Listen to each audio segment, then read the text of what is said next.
Hi ಎಲ್ರಿಗೂ ನಮಸ್ಕಾರ. ಇವತ್ತು ಸೋಮವಾರದ ಬ್ಲಾಗ್ ಇವಾಗ ಸ್ಟಾರ್ಟ್ ಮಾಡಿದ್ದೀನಿ. ಮಧ್ಯಾಹ್ನ ಮೇಲೆ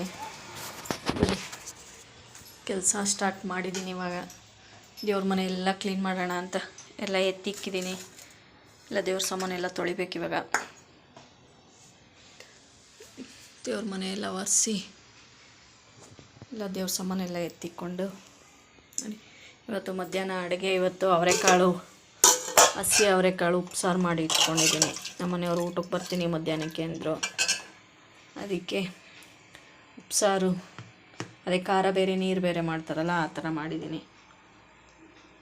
ಖಾರ ಬಂದು ಊಟಕ್ಕೆ ಬರ್ತೀನಿ ಅಂತ ಹೇಳಿದರು ನಮ್ಮ ಮನೆಯವರು. ಹಾಗಾಗಿ ಉಪ್ಸಾರು ಮಾಡಿ ಅಡುಗೆ ಮಾಡಿ ಅನ್ನ ಮುದ್ದೆ ಸಾಂಬಾರೆಲ್ಲ ರೆಡಿ ಮಾಡಿ ಇಟ್ಟಿದ್ದೀನಿ.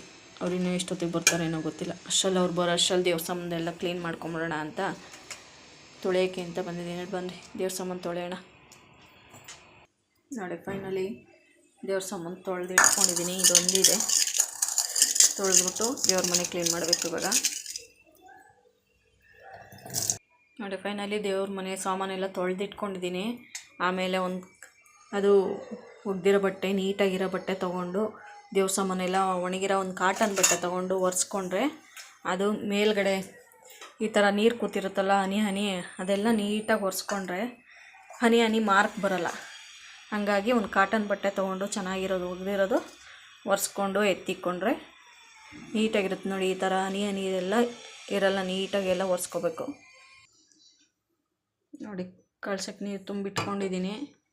ಇದೆಲ್ಲ ನೀಟಾಗಿ ಸ್ವಲ್ಪ ಇನ್ನೂ ಒರೆಸ್ಕೋಬೇಕು. ನೀರಿದೆ, ವಿಳ್ಯದೆಲೆ ಇಲ್ಲ ಕಳ್ಸೋಕ್ಕೆ, ವಿಳ್ಯದೆಲೆ ತರಬೇಕು. ಹೆಂಗಿರಿಗೆ ಮಕ್ಳು ಕರ್ಕೊಬರಕ್ಕೆ ಹೋಗ್ತೀನಲ್ಲ ಆವಾಗ ವಿಳ್ಯದೆಲೆ ತೊಗೊಂಬಂದು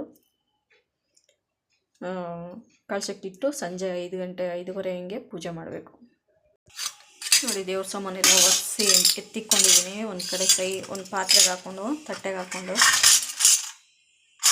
ಇದನ್ನು ದೇವ್ರ ಮನೆಗೆಲ್ಲ ಮಾಡ್ಕೊತೀನಲ್ವ, ಜೋಡಿಸ್ಕೊತೀನಲ್ವ, ದೇವ್ರ ಮನೆಯೆಲ್ಲ ಒರೆಸಿ ಆವಾಗ ನೀಟಾಗೆ ಜೋಡಿಸ್ಕೋಬೇಕು. ನೋಡಿ ಕಳ್ಸಕ್ಕೆ ನೀರೆಲ್ಲ ತುಂಬಿ ಉದ್ದರಣೆಗೆಲ್ಲ ನೀರು ತುಂಬಿ ಇಟ್ಕೊಂಡಿದ್ದೀನಿ. ಇದೊಂದು ಕಡೆ ಸೈಡಿಗೆ ಇಟ್ಕೊಂಬಿಟ್ಟೆ ಒಂದು ಕಡೆ ಸೈಡ್ಗೆ ಇಟ್ಕೊಂಡು ದೇವ್ರ ಮನೆಯೆಲ್ಲ ಒರೆಸ್ಕೊಳ್ಳೋಣ. ಬನ್ನಿ ದೇವ್ರ ಮನೆ ಒರೆಸ್ಕೊಂಡು ಎಲ್ಲ ನೀಟಾಗಿ ಜೋಡಿಸ್ಕೊಳ್ಳೋಣ. ಇದು ಕುದುರೆಳಾಳ ಅಂತಾರೆ, ಇದು ಇಟ್ಟರೆ ಒಳ್ಳೆಯದು, ಲಕ್ಷ್ಮೀ ಸ್ವರೂಪ ಅಂತಾರೆ. ಅದಕ್ಕಾಗಿ ನಾನು ನಮ್ಮ ಮನೇಲಿ ಇಟ್ಕೊಂಡಿದ್ದೀನಿ.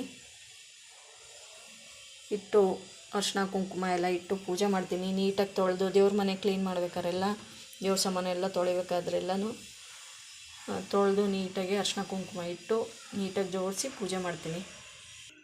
ನೋಡಿ ದೇವ್ರ ಮನೆ ಎಲ್ಲ ಒರೆಸ್ಕೊಂಡು ಎತ್ತಿಕ್ಕೊಂಡು ಒರೆಸ್ಕೊತಾ ಇದ್ದೀನಿ. ಅಷ್ಟು ಬೇಗ 3:15 ಟೈಮ್ ಆಗೇ ಹೋಯ್ತು ಗಾಯ್ಸ್. ಈಗ ಹೋಗಿ ಮಕ್ಕಳು ಕರ್ಕೊಂಬರ್ಬೇಕು. ಇವಾಗ ಅರ್ಧ ಕೆಲಸ ಆಯಿತು ದೇವ್ರ ಮನೆದಷ್ಟೇ. ಅರ್ಧ ಕೆಲಸ ಮುಗಿಸಿ ಮಿಕ್ಕಿದ ಕೆಲಸ ಇನ್ನು ಸಂಜೆ ಪೂಜೆ ಮಾಡೋ ಟೈಮ್ಗೆ ಮುಗಿಸ್ಕೋಬೇಕು. ಇನ್ನು ಮಕ್ಕಳು ಬಂದರೆ ಕೆಲಸ ಮಾಡೋಕ್ಕೆಲ್ಲ ಬಿಡೋಲ್ಲ. ಇನ್ನು ಟ್ಯೂಷನಿಗೆ ಬಿಡು, ಮಕ್ಕಳಿಗೆ ಊಟ ಹಾಕ್ಕೊಡು, ಅದೇ ಕೆಲಸ ಆಗಿಬಿಡುತ್ತೆ. ಹಾಗಾಗಿ ಇದನ್ನು ಒರೆಸ್ಬಿಟ್ಟು ಎತ್ತಿಕ್ಬಿಟ್ಟು ಹೋಗ್ತೀನಿ. ದೇವ್ರ ಸಾಮಾನೆಲ್ಲ ಎತ್ತಿಕ್ಬಿಟ್ಟು ಇದನ್ನು ದೇವ್ರ ಮನೆಯೆಲ್ಲ ಒರೆಸಿ ಹೋಗ್ತೀನಿ. ಕರ್ಕೊಂಬರ್ತೀನಿ ಮಕ್ಕಳನ್ನ. ಕರ್ಕೊಂಬಂದಮೇಲೆ ಸಂಜೆ ಪೂಜೆ ಮಾಡಬೇಕು. 3:15 ಟೈಮ್ ಆಗೇ ಹೋಗಿದೆ.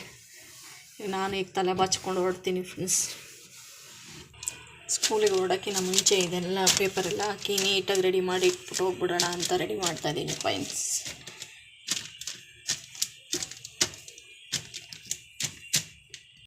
ಸದ್ಯಕ್ಕೆ ಫೋಟೋಗಳು ಜೋಡಿಸ್ಕೊಂಡಿದ್ದೀನಿ. ಟೈಮ್ ಆಗೇ ಹೋಯ್ತು 3:15. ನೋಡಿ 3:15 ಆಗೋಯ್ತು. ಈಗ ನಾನು ತಲೆ ಬಾಚ್ಕೊಂಡು ಸ್ಕೂಲ್ ಹತ್ರ ಹೊರಡ್ತೀನಿ ಗಾಯ್ಸ್. ಮಕ್ಕಳು ಕರ್ಕೊಂಬರೋಣ ಬನ್ನಿ.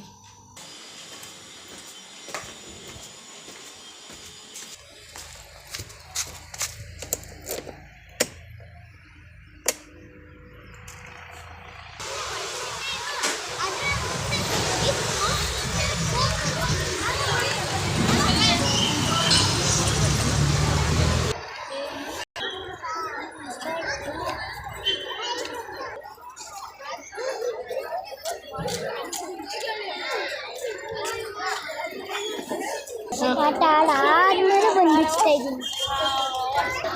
ಬಂದು ಹುಳಿ ಮಾ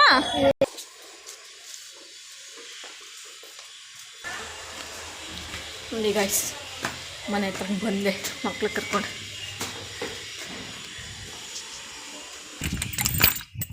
ನೋಡಿ ಗಾಯ್ಸ್, ಮಕ್ಕಳು ಮನೆಗೆ ಬಂದರು. ಅವ್ರಿಗೆ ಊಟ ಹಾಕ್ಕೊಡ್ಬೇಕು, ಇನ್ನು ಟ್ಯೂಷನಿಗೆ ಕಳಿಸ್ಬೇಕು. ಅದೇ ಕೆಲಸ ಆಗ್ಬಿಡುತ್ತೆ. ಇನ್ನು ಪೂಜೆ ಕೆಲಸ ಅರ್ಧ ಇರೋದೆಲ್ಲ ಪೂರ್ತಿ ಮಾಡಬೇಕು. ಸಂಜೆ ಆಗುತ್ತೆ. ಇನ್ನು ಇವತ್ತಿನ ವ್ಲಾಗ್ ಮುಗೀತು. ನೆಕ್ಸ್ಟ್ ವ್ಲಾಗಲ್ಲಿ ಸಿಗ್ತೀನಿ.